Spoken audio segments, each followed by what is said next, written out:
বিসমিল্লাহির রহমানির রহিম। অর্থনীতি দ্বিতীয় বর্ষ এবং মাস্টার্সের প্রিয় শিক্ষার্থীরা, আজকে আমি তোমাদের মাইক্রো ইকোনমিক্সের উপাদান বাজার মানে ফ্যাক্টর মার্কেটের দ্বিতীয় ক্লাসটি নেব। ইতিমধ্যে আমি প্রথম ক্লাস শেষ করেছি, এটা হচ্ছে ফ্যাক্টর মার্কেটের দ্বিতীয় ক্লাস। মনে রাখবে যে দ্বিতীয় বর্ষ এবং মাস্টার্সের উপর মাইক্রো ইকোনমিক্সের অনেকগুলো অধ্যায়ের আমি ক্লাস নিয়েছি এবং সেই অধ্যায়ের ক্লাসগুলো কিভাবে পাবে সেটা হচ্ছে তোমরা একটু কষ্ট করে কি করবে, আবার প্লে লিস্টে যাবে, গুগলে আকমল হোসেন মালিয়া সার্চ দিলেই আমার ইউটিউব চ্যানেলটা পাবে। দেখবে একটা গোল বৃত্তের ভিতরে ছোট্ট মেয়ের ছবি আছে, ওইটাতে ক্লিক করবে বা প্রেস করবে, সাথে সাথে চ্যানেলের ভিতরে যাবে, উপরের দিকে তাকাবে, ওখানে প্লে লিস্ট আছে, প্লে লিস্টে ক্লিক করবে। তারপর তুমি দেখো কোথায় পূর্ণ প্রতিযোগিতামূলক বাজার আছে, কোথায় একচেটিয়া বাজার আছে, কোথায় নিরপেক্ষ রেখা আছে, এগুলো ক্লিক করে কবডগ্লাস ফাংশন আছে, যার যার ক্লাসগুলো কি করবে দেখে নেবে। যাক, মাইক্রো ইকোনমিক্সের যে আজকে যে ফ্যাক্টর মার্কেট, সেই ক্লাসে কি আলোচনা করব অপূর্ণ প্রতিযোগিতামূলক বাজারে অথবা একচেটিয়া বাজারে ভিএমপি গ্রেটার দেন এমআরপি হয়। আবারও বলছি, আজকের আলোচনা হচ্ছে অপূর্ণ প্রতিযোগিতামূলক বাজার অর্থাৎ ইমপারফেক্ট কম্পিটিটিভ মার্কেট অথবা মনোপলি মার্কেট মানে একচেটিয়া বাজার। কারণ আমরা জানি যে একচেটিয়া বাজার অপূর্ণ প্রতিযোগিতামূলক বাজারের একটি পার্ট, একটা অংশ, ঠিক আছে। যদি বলে দেখাও যে অপূর্ণ প্রতিযোগিতামূলক বাজারে ভিএমপি গ্রেটার দেন এমআরপি অথবা একচেটিয়া বাজারে ভিএমপি গ্রেটার দেন এমআরপি, একই আনসার হবে, ঠিক আছে। জি, তা আমরা জানি যে আমরা গতদিনে পড়েছি VMP, value of marginal product. VMP অর্থ কি? Value of marginal product. এর মানে হচ্ছে একজন শ্রমিক, একজন অতিরিক্ত শ্রমিক নিয়োগ দিলে কারখানায় যে মূল্য সৃষ্টি হয়, একজন অতিরিক্ত শ্রমিক নিয়োগ দিলে মানে একজন নতুন শ্রমিক নিয়োগ দিলে কারখানায় যে মূল্য সৃষ্টি হয় তাকে ভিএমপি বলে। মনে করো ভিএমপি হচ্ছে 300 টাকা। এর অর্থ হচ্ছে আমি যদি কারখানাতে একজন নতুন শ্রমিক নিয়োগ দিই তাহলে মূল্য সৃষ্টি হবে 300 টাকা। আমি যদি বলি ভিএমপি 500 টাকা, এর অর্থ হচ্ছে কারখানায় যদি একজন নতুন শ্রমিক নিয়োগ দিই তাহলে মূল্য সৃষ্টি হবে 500 টাকা। আশা করি বিষয়টা বুঝতে পেরেছো। আমরা জানি VMP equal to marginal physical product into price. Marginal physical product into price, এটা হচ্ছে ভিএমপি, ঠিক আছে। জি, এটা ডট ডট কয় নাম্বার দিলাম? 1 নাম্বার দিলাম। এরপরে দেখো MRP, marginal revenue product. MRP marginal revenue product, আয় উৎপন্ন, প্রান্তিক আয় উৎপন্ন। এটা বলতে আমরা কি বুঝি? এটা বলতে আমরা বুঝি একজন অতিরিক্ত শ্রমিক নিয়োগ দিলে অথবা একজন নতুন শ্রমিক যদি নিয়োগ দেওয়া হয়, একই কথা। নতুন শ্রমিক মানে কি? একজন অতিরিক্ত শ্রমিক বা শ্রমের নিয়োগ 1 একক বৃদ্ধি করলে কারখানার আয় যে পরিমাণ বৃদ্ধি পায় সেটা হচ্ছে এমআরপি। কারখানার আয় যে পরিমাণ বৃদ্ধি পায় সেটা হচ্ছে এমআরপি। আমি যখন বলবো এমআরপি হচ্ছে 500 টাকা, তখন আমরা বুঝে নেব যে কারখানাতে একজন নতুন শ্রমিক নিয়োগ দিলে ওই কারখানার আয় বৃদ্ধি পায় 500 টাকা। আমরা জানি এমআরপি হচ্ছে মার্জিনাল ফিজিক্যাল প্রোডাক্ট ইনটু কত? এমআর। এমআর মানে প্রান্তিক আয়। ডট ডট কয় নাম্বার? 2 নাম্বার। এটা আমরা জানি, ঠিক আছে। এখন আসো অপূর্ণ প্রতিযোগিতামূলক বাজার বলি অথবা একচেটিয়া বাজার বলি। আমরা জানি অপূর্ণ প্রতিযোগিতামূলক বাজার, বিশেষ করে একচেটিয়া বাজারে আমরা জানি প্রাইসটা কার চেয়ে বড় হয়? এমআর এর চেয়ে বড় হয়। অর্থাৎ প্রান্তিক আয়ের চেয়ে কে বড় হয়? দামটা বড় হয়। কোথায় হয়? ইমপারফেক্ট কম্পিটিটিভ মার্কেট আর মনোপলি মার্কেট। অর্থাৎ অপূর্ণ প্রতিযোগিতামূলক বাজার অথবা একচেটিয়া বাজারে প্রান্তিক আয়ের চেয়ে দামটা বেশি, পি গ্রেটার দেন এমআর।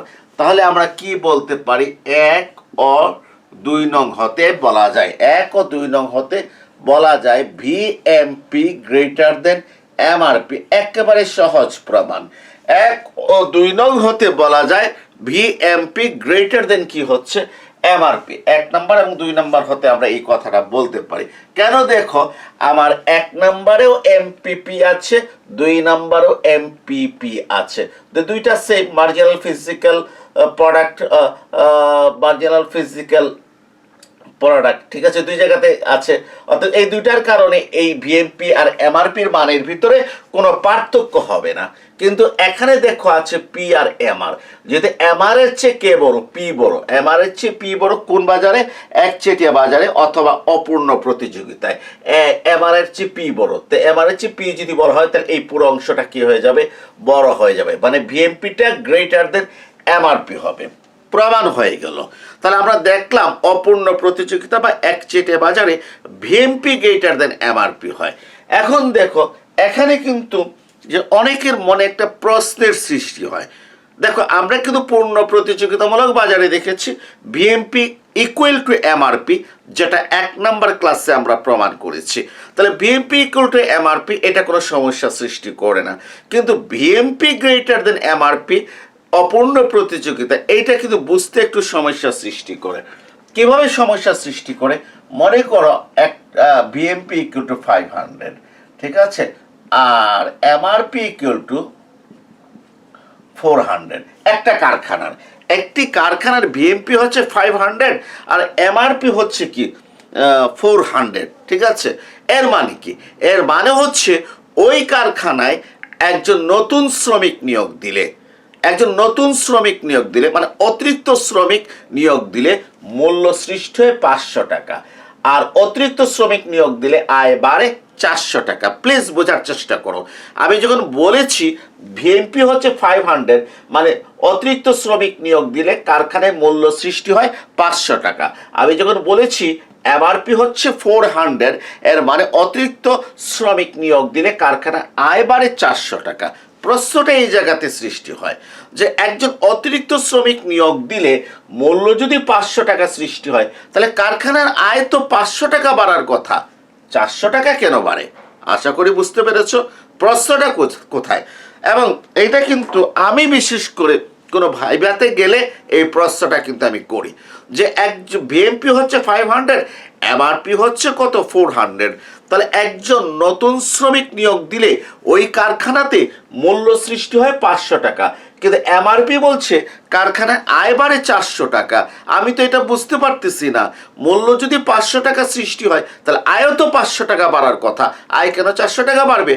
আমি ওই শ্রমিককে নিয়োগ, একজন নতুন শ্রমিক নিয়োগ দিলাম কফিল উদ্দিনকে নিয়োগ দেওয়ার কারণে আবার কারখানায় মূল্য সৃষ্টি হয়েছে কত 500 টাকা, তাহলে আমার আয় 500 টাকা বাড়ার কথা, কিন্তু 400 টাকা কেন বাড়লো?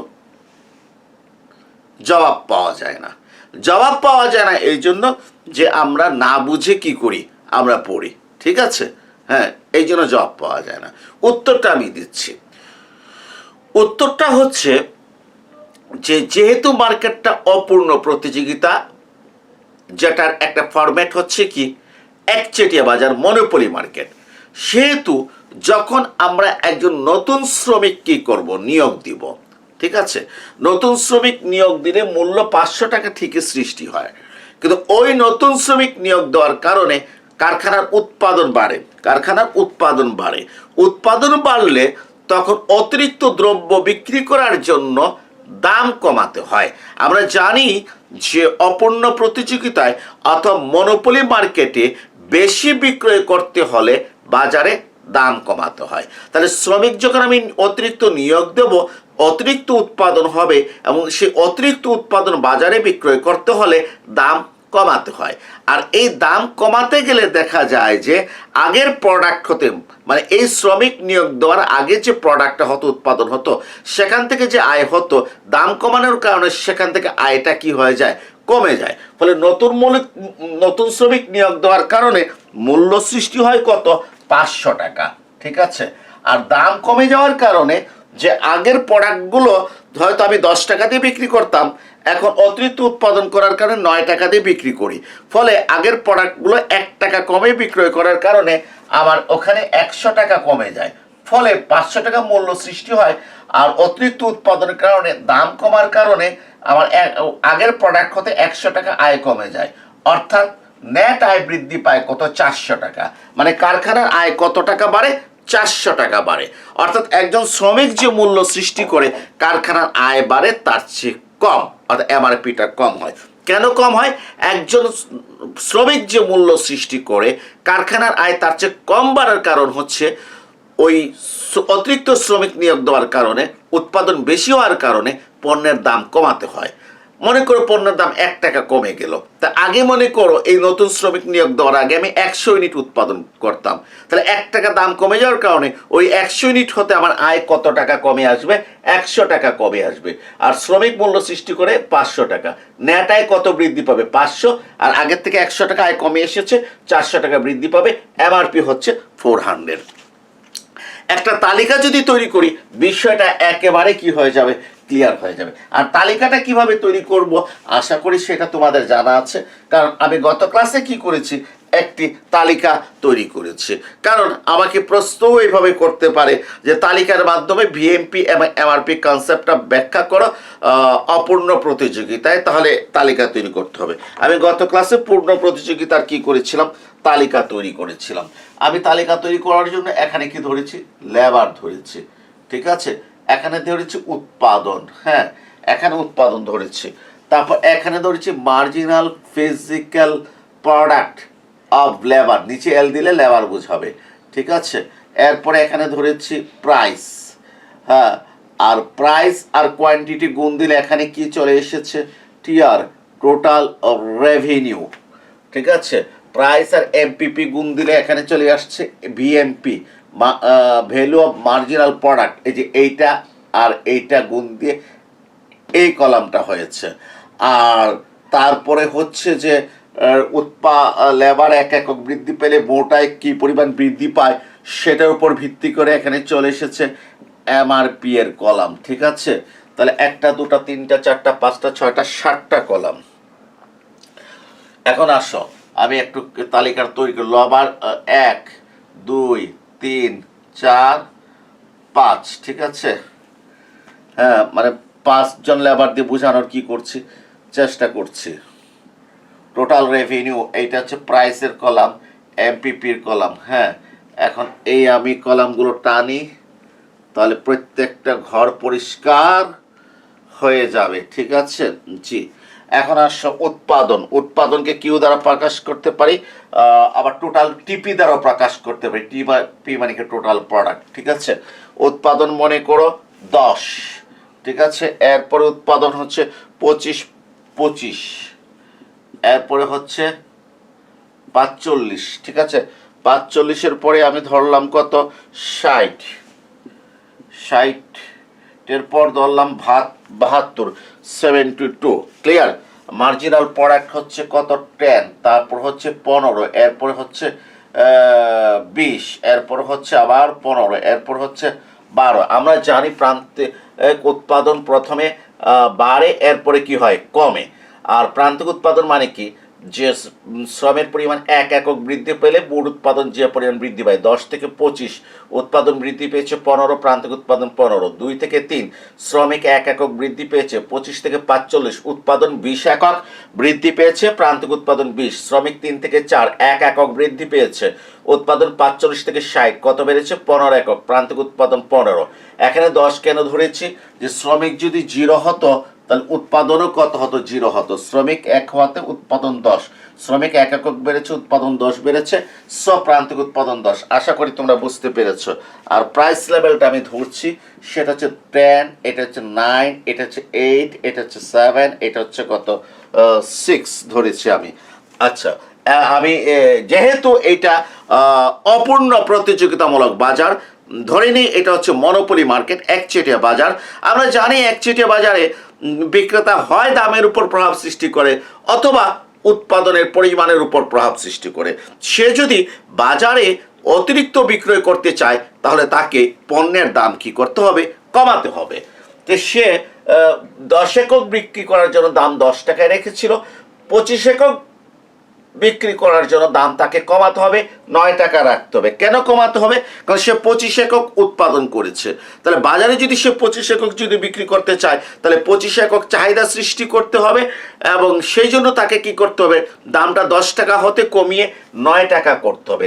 যখন সে 10 টাকা হতে কমিয়ে 9 টাকা করবে, তখন দেখা যাবে যে আরও কিছু সংখ্যক ক্রেতা যারা 10 টাকায় পণ্যটা কিনতো না, 9 টাকায় তারা কি করবে, পণ্যটা কিনবে।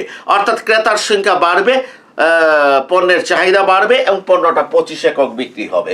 3 জন শ্রমিক নিয়োগ করার কারণে প্রোডাকশন হচ্ছে 45 একক। আরও এই 45 একক বিক্রি করার জন্য বাজারে চাহিদা সৃষ্টি করতে হবে, এই জন্য দাম 9 টাকা হতে 8 টাকাতে কমানো হয়েছে। 4 জন শ্রমিক নিয়োগ করে প্রোডাকশন 60 একক। তাহলে এই এখন আগের চেয়ে আরো বেশি বিক্রি করতে হচ্ছে, দাম আরো কমাতে হচ্ছে। 5 জন শ্রমিক নিয়োগ করলে প্রোডাকশন হচ্ছে 72, এবং সেক্ষেত্রে এই 72 একক পণ্য বিক্রি করতে হলে বাজারে দাম আরো কমাতে হচ্ছে, 6 টাকা রাখতে হচ্ছে। আমরা জানি একচেটিয়া বাজারে যত বেশি বিক্রি করতে হলে, বেশি বিক্রয় করতে হলে পণ্যের দামটা কমিয়ে আনতে হয়। আশা করি আমরা বুঝতে পেরেছি। মোটা এটা কিরকম? মোটাটা হচ্ছে উৎপাদন আর দাম গুণ করলে, 10 আর 10 গুণ দিলে মোটায় হচ্ছে 100 টাকা। 25 আর 9, 180, 5 নং 45, 225, 225 টাকা। মোটায় হচ্ছে 225 টাকা। এরপরে দেখো হচ্ছে 45 আর 8, হ্যাঁ, 3 জন শ্রমিকে 45 একক উৎপাদন করে, দাম হচ্ছে 8 টাকা। 320, 5 আর 40, 360। এরপর দেখো 60 আর 7, 420। এরপর 72 আর 6, 420, 432। ঠিক আছে, 432। জি, এই হয়ে গেল। এখন আসো VMP, value of marginal product কিভাবে বের করতে হয় আজকে প্রথমেই দেখিয়েছি। মার্জিনাল ফিজিক্যাল প্রোডাক্টকে আমরা প্রাইস দ্বারা গুণ করব, অর্থাৎ এইটাকে এইটা দ্বারা গুণ করলে বিএমপি পাবো। 10 আর 10 গুণ দিলে কত? 100। 15 আর 9 গুণ দিলে কত হবে? 9 10 90, 5 নং 45, 135, 35। 20 আর 8 গুণ দিলে 160। 15 আর 7 গুণ দিলে 770, 5 7 35, এটা হচ্ছে 105। যদি না পারো ক্যালকুলেটরে করবে। 6 12 কত? 72। এটা হচ্ছে ভিএমপি। এটা কি হয়েছে? এটা হচ্ছে ভিএমপি। আশা করি আমরা বুঝতে পেরেছি। ঠিক আছে, জি, আশা করি আমরা বুঝতে পেরেছি ভিএমপি। জি, এরপর এমআরপিটা কি? এমআরপির সংজ্ঞা কি? এমআরপির সংজ্ঞা হচ্ছে অতিরিক্ত একজন শ্রমিক নিয়োগ দিলে অথবা শ্রমের নিয়োগ 1 একক বৃদ্ধি করলে। প্রিয় শিক্ষার্থীরা, শ্রমের নিয়োগ 1 একক বৃদ্ধি করা যে কথা, আর অতিরিক্ত 1 একক শ্রমিক নিয়োগ করা কি একই কথা। ঠিক আছে, তো শ্রমের নিয়োগ যদি আমি 1 একক বৃদ্ধি করি, মোটায় যে পরিমাণ বৃদ্ধি পায় তাকে এমআরপি বলে। একেবারে স্টার্টিংয়ে এমআরপিটা হচ্ছে 100। কিভাবে? স্টার্টিংয়ে শ্রমিক যদি 0 হতো, তাহলে এই মোট আয়টাও কত হতো? 0 হতো। কারণ শ্রমিক 0 হলে আবার প্রোডাকশনটাও 0 হতো, মোট আয়টাও 0 হতো। ক্লিয়ার? কিন্তু শ্রমিক একজন নিয়োগ দেওয়াতে মোট আয় কত হয়েছে? 100 হয়েছে। অর্থাৎ শ্রমিককে নিয়োগ একজন বাড়াতে আমার মোট আয়টা 0 থেকে 100 বেড়েছে। সো এমআরপিটা হচ্ছে 100। এরপর 1 থেকে 2 শ্রমিক 1 একক বৃদ্ধি পেয়েছে, মোট আয় 100 থেকে 225। কত বেড়েছে? 125 বেড়েছে। অর্থাৎ এমআরপিটা হচ্ছে 125। প্রিয় শিক্ষার্থীরা, একটা জিনিস মনে রাখতে হবে, এমআরপি কি? শ্রমের নিয়োগ 1 একক বৃদ্ধি করলে অথবা অতিরিক্ত একজন শ্রমিক নিয়োগ দিলে ফার্মের আয় যে পরিমাণ বৃদ্ধি পায় তাকে এমআরপি বলে। অর্থাৎ এমআরপিতে দুটো জিনিস আছে, একটা হচ্ছে ফার্মের আয় বৃদ্ধি, আর অপর দিকে আছে শ্রমিকের নিয়োগ 1 একক বৃদ্ধি। তাহলে দেখো পরবর্তী এমআরপিটা কত? শ্রমিকের নিয়োগ সব জায়গাতে, এখান থেকে এখানে 1 একক বৃদ্ধি, এখান থেকে এখানে 1 একক বৃদ্ধি, এখান থেকে এখানে 1 একক বৃদ্ধি। সুতরাং আমার শুধু আয় বৃদ্ধি দেখলেই চলবে। 225 থেকে 160, আয় বেড়েছে 135, অর্থাৎ এমআরপি 135। 360 থেকে 420, আয় বেড়েছে 40 আর 20 60, এমআরপিটা হচ্ছে 60। ঠিক আছে, এরপরে দেখো যে কত? 420 থেকে 432, আয় বেড়েছে 12, এমআরপি হচ্ছে কত? 12। এখন তুমি দেখো, আমি যদি একটা রেখা যদি অঙ্কন করতে চাই, আমি রেখা অঙ্কন করতে চাই, আমি ভূমি অক্ষে লেবার ধরেছি আর লম্বকে কি ধরেছি? ভিএমপি আর কি ধরেছি, এমআরপি লম্ব অক্ষে ধরেছি। আবার পূর্ণ প্রতিযোগিতামূলক বাজারে বিএমপি এবং এমআরপি পরস্পর সমান ছিল, কিন্তু আমি একচেটিয়া বাজারে দেখছি স্টার্টিংয়ে দুইজনই সমান, এরপর MRP 125, VMP 135, MRP 135, VMP 160, MRP 60, VMP 105, MRP 12, VMP 72। অর্থাৎ আমরা দেখতে পাচ্ছি বিএমপি গ্রেটার দেন এমআরপি। অর্থাৎ আমরা একটা অপূর্ণ প্রতিযোগিতামূলক বাজার অথবা একটা মনোপলি মার্কেটের আমরা একটা তালিকা, কাল্পনিক তালিকা তৈরি করেছি, এবং সেই কাল্পনিক তালিকা হতে আমরা দেখেছি যে শুধু প্রথম শ্রমিক নিয়োগ দেওয়া ছাড়া বাকি শ্রমিকের ক্ষেত্রে এমআরপি হতে ভিএমপিটা বড়, এমআরপি হতে বিএমপিটা বড়, বিএমপি গ্রেটার দেন এমআরপি। এবং আমরা দেখতে পাচ্ছি শ্রমিকের নিয়োগ যত বাড়ছে এমআরপিটা বাড়ছে, এরপরে কমছে। এই যে 100 থেকে 135, বিএমপিটা 100 থেকে 135 বাড়ছে, 135 থেকে 160 বাড়ছে, এরপর 105 কমছে, এরপর 72 কমছে। অর্থাৎ আমরা কি দেখতে পাচ্ছি, আমরা দেখতে পাচ্ছি এই যে ভিএমপি রেখাটা, এটা হচ্ছে কোন রেখাটা, ভিএমপি রেখাটা। কেন শ্রমিকের নিয়োগ বাড়লে আমরা কি দেখছি, প্রথম দিকে ভিএমপিটা কি হয়, বাড়ে, এই জন্য রেখাটা ডান দিকে কি হয়ে গেল, ঊর্ধ্বগামী। এরপর শ্রমিকের নিয়োগে বাড়লে ভিএমপিটা কমে।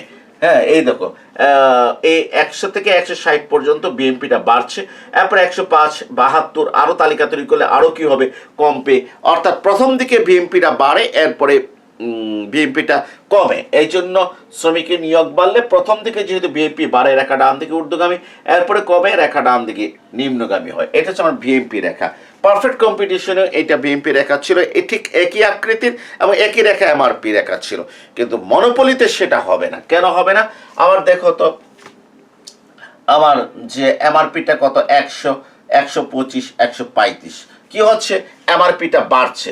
তো বাড়লে এমআরপি রেখা এইভাবে ডান দিকে ঊর্ধ্বগামী হবে, এরপর 60 কমে যাচ্ছে, 12 কমে যাচ্ছে, এখন নিচের দিকে হবে। ঠিক এই ভিএমপির যে আকৃতি এমআরপির একই আকৃতি হবে, কিন্তু ভিএমপিটা বড়, এমআরপিটা ছোট। অর্থাৎ এই এমআরপি রেখাটা হবে এইভাবে, দেখো এটা হচ্ছে কোন রেখাটা, এমআরপি রেখাটা। কথা এটা এমনভাবে রাখবা রেখাটা যাতে মানে এটাকে বাড়ালে কি হয়, এই দুইটা এক জায়গাতে কি হয়, মানে কি হয়, ছেদ করে, মানে যেহেতু এক এককে ভিএমপি এমআরপি সমান। অর্থাৎ রেখাটা এমনভাবে আঁকতে হবে, আমরা এইভাবে আঁকি, ঠিক আছে, কিন্তু এমনভাবে আঁকতে হবে যে এইটাকে বাড়ালে আর এইটাকে বাড়ালে যে মূল বিন্দুর একটু ডানে যাতে কি হয়, ছেদ করে, ঠিক আছে। তাহলে দেখো যে ভিএমপি রেখাটা এমআরপি রেখার উপরে অবস্থান করে, এটা কোথায়, এটা হচ্ছে অপূর্ণ প্রতিযোগিতামূলক বাজারে। তাহলে একটাই মনে রাখবে, যখন আমি কিন্তু ভিএমপি রেখা একে যদি বলি এই রেখাটা ভিএমপি, এই রেখাটা এমআরপি, আর একই রেখা ভিএমপি আর এমআরপি নির্দেশ করে, তাহলে আমরা বুঝবো এটা হচ্ছে পূর্ণ প্রতিযোগিতামূলক বাজার, অর্থাৎ দ্রব্য বাজারে পূর্ণ প্রতিযোগিতা বিদ্যমান। আর যদি আমরা ভিএমপি রেখাটা উপরে আঁকি, এমআরপি রেখাটা যদি নিচে আঁকি, তাহলে বুঝবে দ্রব্য বাজারে অপূর্ণ প্রতিযোগিতা রয়েছে। সে বাজারটা একচেটিয়া বাজার হতে পারে, সে বাজারটা মনোপলিস্টিক কম্পিটিশন মানে একচেটিয়ামূলক প্রতিযোগিতা বাজার হতে পারে, সেটা অলিগোপলি মার্কেট হতে পারে, ঠিক আছে। জি, সেক্ষেত্রে যে ভিএমপিটা উপরে, এমআরপিটা কি হবে, নিচে অবস্থান করবে। রেখার আকৃতির সম্পর্কে আমরা একটা ধারণা পেলাম, ঠিক আছে। জি, এখন আসো, এখন আমি তোমাদেরকে একটু বিশদভাবে ব্যাখ্যা করব যে এখানে ধরো আমি শ্রমিক 3 জন নিয়োগ দিয়েছি, শ্রমিক 3 জন নিয়োগ দিয়েছি, ভিএমপিটা কত, ভিএমপিটা হচ্ছে 160, ঠিক আছে, আর এমআরপি কত, 135, 135। কয়জন শ্রমিক নিয়োগ দিয়েছি, 3 জন শ্রমিক নিয়োগ দিয়েছি। আবার তালিকা বলছে ভিএমপি 160, এমআরপি 135, তালিকা বলছে 3 জন শ্রমিক নিয়োগ দিয়েছি। অর্থাৎ আমার যে নতুন শ্রমিক যাকে নিয়োগ দিয়েছি সে মূল্য সৃষ্টি করছে কত টাকা, 160 টাকা। লক্ষ্য করো যে 3 জন শ্রমিক নিয়োগ দিয়েছে, এখন নতুন শ্রমিককে 3 নম্বর শ্রমিক, 3 জন শ্রমিক নিয়োগ দেওয়া হয়েছে, তার নতুন শ্রমিককে 3 নম্বর শ্রমিক। কেন, এর আগে তো 2 জন শ্রমিক নিয়োগ হয়েছে, নতুন আরেকজন শ্রমিক নিয়োগ করলে কয়জন, 3 জন। তো 3 জনের ভিতরে নতুনকে তিন নম্বর শ্রমিক, ঠিক আছে, 3 নম্বর শ্রমিক। এই 3 নম্বর শ্রমিকের মার্জিনাল ফিজিক্যাল প্রোডাক্ট কত? 20, ঠিক আছে, প্রাইস কত? 8। এর মানে সে মূল্য সৃষ্টি করেছে কত? 160 টাকা। কিন্তু ফার্মের আয় বেড়েছে কত? দেখো, আবার এই 2 জন শ্রমিক নিয়োগ দিলে আয় ছিল 225 টাকা, 3 জন শ্রমিক নিয়োগ দিলে আয় হচ্ছে 360 টাকা। তাহলে আমার আয় বেড়েছে কত? 135 টাকা, অর্থাৎ এমআরপি কত? 135 টাকা। আমাদের প্রশ্নটা হচ্ছে যে একজন নতুন শ্রমিক নিয়োগ দেওয়ার কারণে মূল্য সৃষ্টি হয়েছে 160 টাকা। তাহলে ফার্মের আয় বাড়ার কথা 160 টাকা, আয় কেন 135 টাকা বাড়লো? আয় কেন ভিএমপির চেয়ে কম বাড়লো? এইটাই তো প্রশ্ন। হ্যাঁ, আনসার দিচ্ছি। দেখো, আমি যখন 3 নম্বর শ্রমিক নিয়োগ দিয়েছি তখন প্রান্তিক উৎপাদন হচ্ছে কত? 20 একক। কারণ প্রান্তিক উৎপাদন কাকে বলে? যে সর্বশেষ শ্রমিক নিয়োগ দেওয়ার কারণে যে নতুন উৎপাদন সৃষ্টি হয় সেটা হচ্ছে প্রান্তিক উৎপাদন, বা সর্বশেষ শ্রমিক নিয়োগ দেওয়ার কারণে মোট উৎপাদন যে পরিমাণ বৃদ্ধি পায়। এই যে 25 থেকে 45, মোট উৎপাদন 20 বৃদ্ধি পেয়েছে, সো মার্জিনাল ফিজিক্যাল প্রোডাক্ট হচ্ছে 20 একক। আর তাহলে আবার 3 নম্বর শ্রমিক 20 একক উৎপাদন করে, দাম কত? 8 টাকা। ফলে আবার 3 নম্বর শ্রমিকের কারণে মূল্য সৃষ্টি হয়েছে 160 টাকা। তাহলে ফার্মের আয় কত টাকা বাড়ার কথা? 160 টাকা বাড়ার কথা।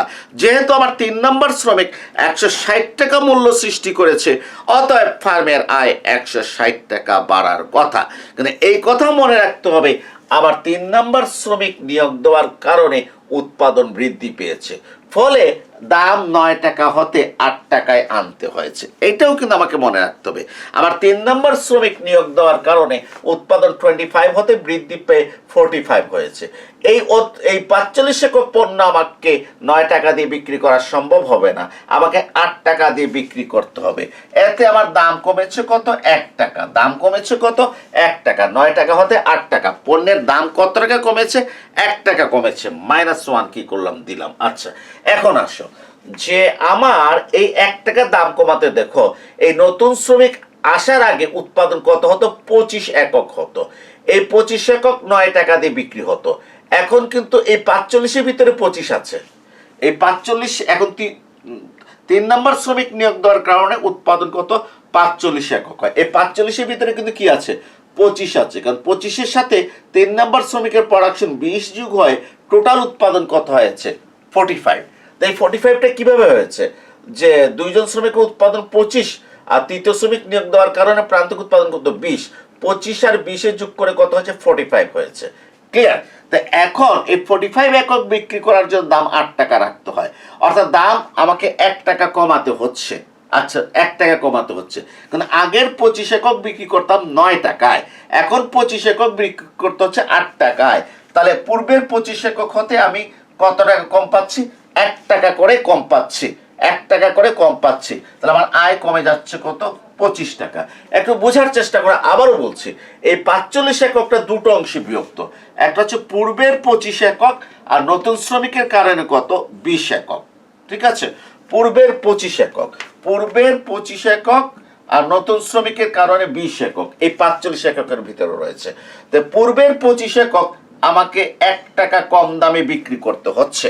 1 টাকা কম দামে বিক্রি করতে হচ্ছে, কারণ 25 একক বিক্রি করতে হতো 9 টাকা, এখন বিক্রি করতে হচ্ছে কত? 8 টাকা দিয়ে। তাহলে 1 টাকা কম দামে বিক্রি হচ্ছে, ফলে এখান থেকে আমার আয় কমে যাচ্ছে কত? 25 টাকা।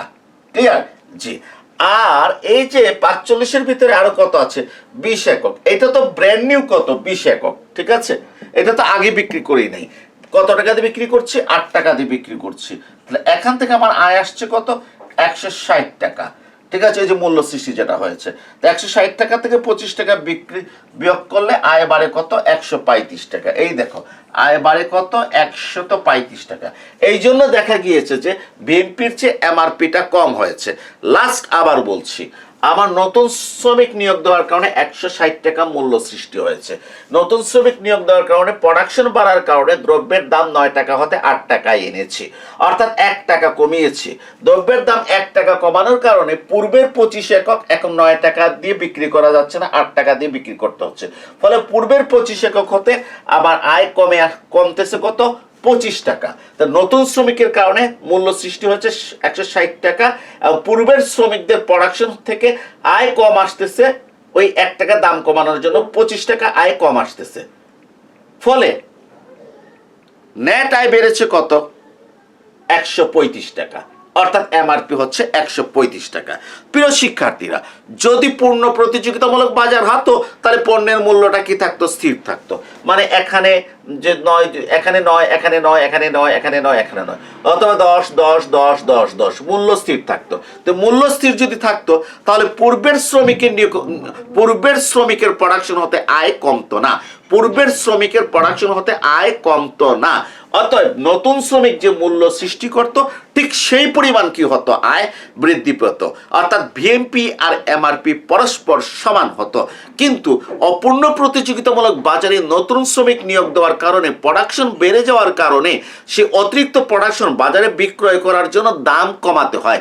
দাম যদি 1 টাকা কমাতে হয় তাহলে দেখা যাচ্ছে যে পূর্বের প্রোডাকশন যদি 25 একক হয় তাহলে আমার আয় কমবে 25 টাকা, আর নতুন শ্রমিক যদি মূল্য সৃষ্টি করে 160 টাকা তাহলে নেট আয় কত বাড়বে? 160 থেকে 25 বাদ দিয়ে 135 টাকা।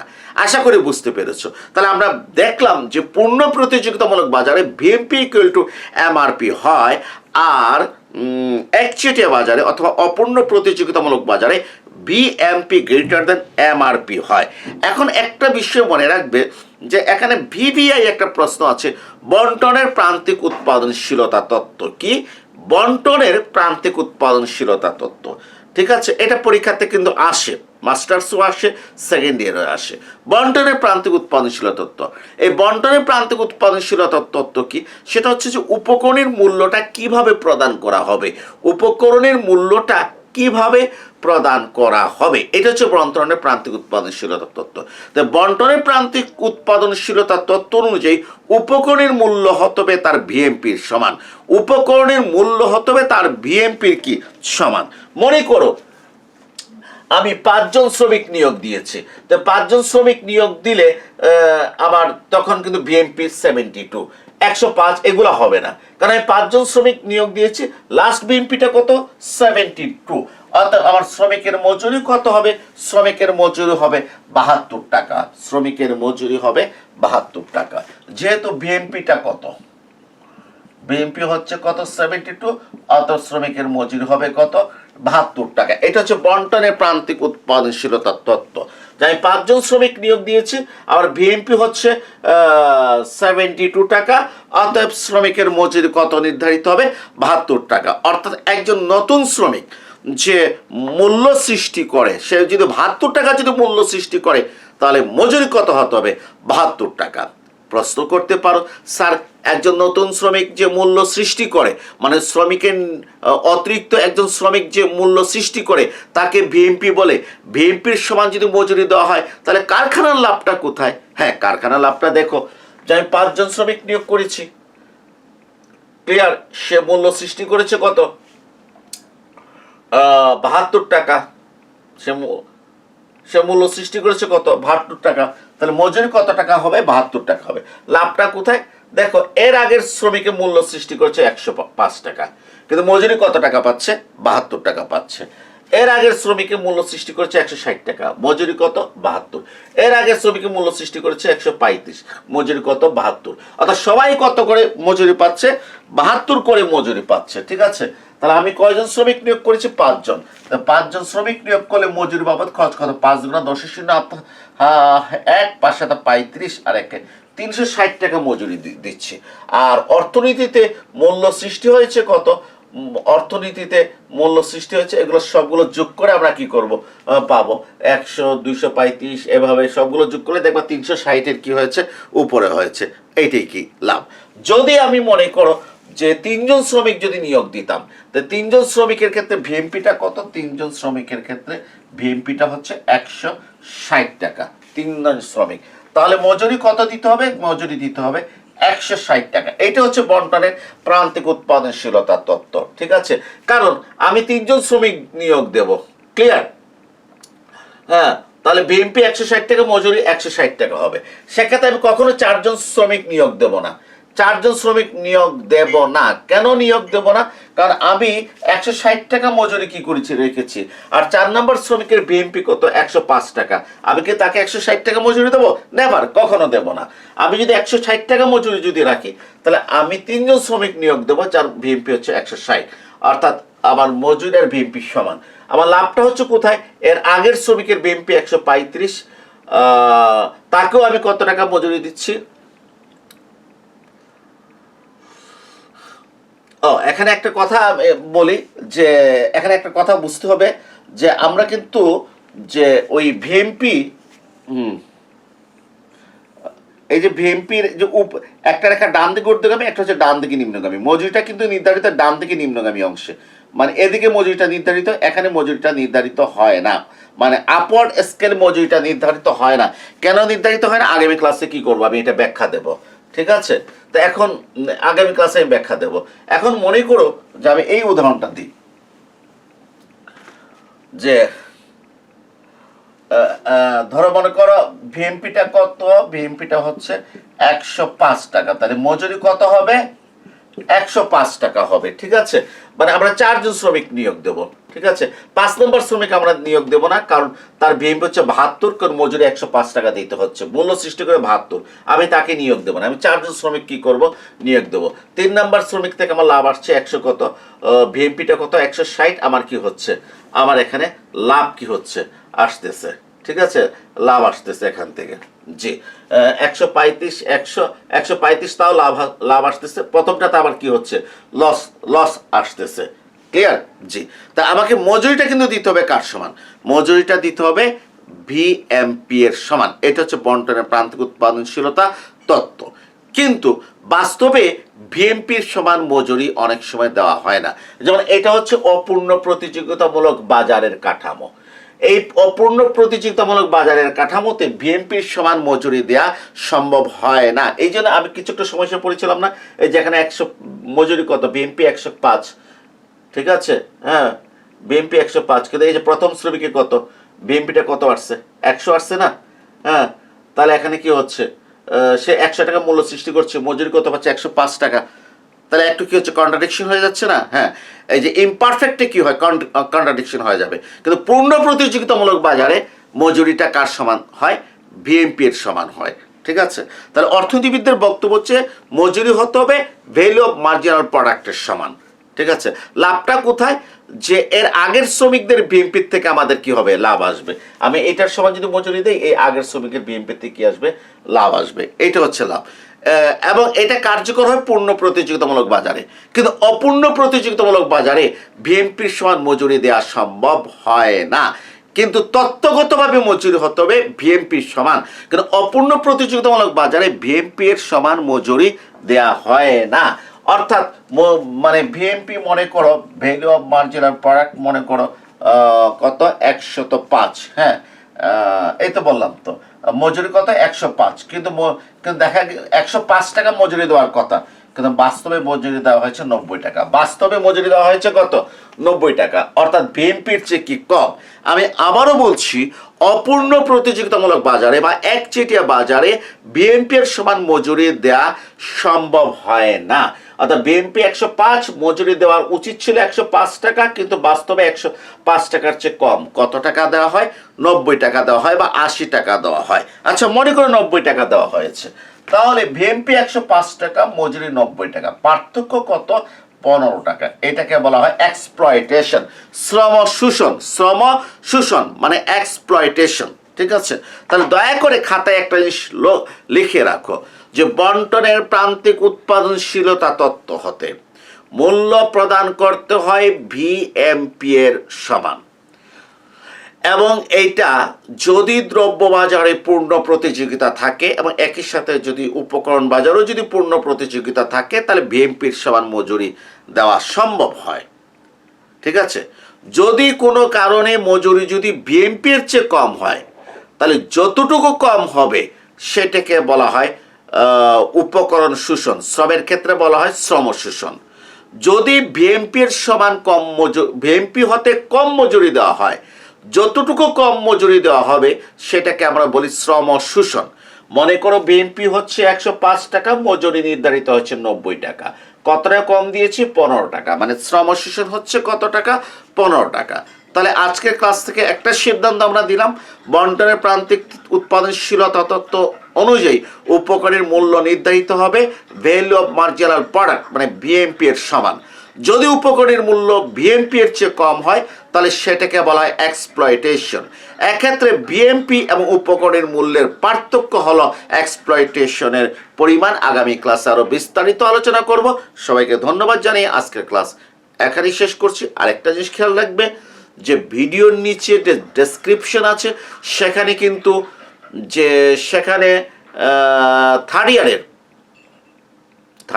সেকেন্ড ইয়ার, সেখানে সেকেন্ড ইয়ারের যে গাণিতিক অর্থনীতির প্লেলিস্টের কি দেওয়া আছে, প্লেলিস্টের লিঙ্ক দেওয়া আছে। অত ওই লিঙ্কে গেলে গাণিতিক অর্থনীতির সমস্ত ক্লাসগুলো একসাথে কি পেয়ে যাবে।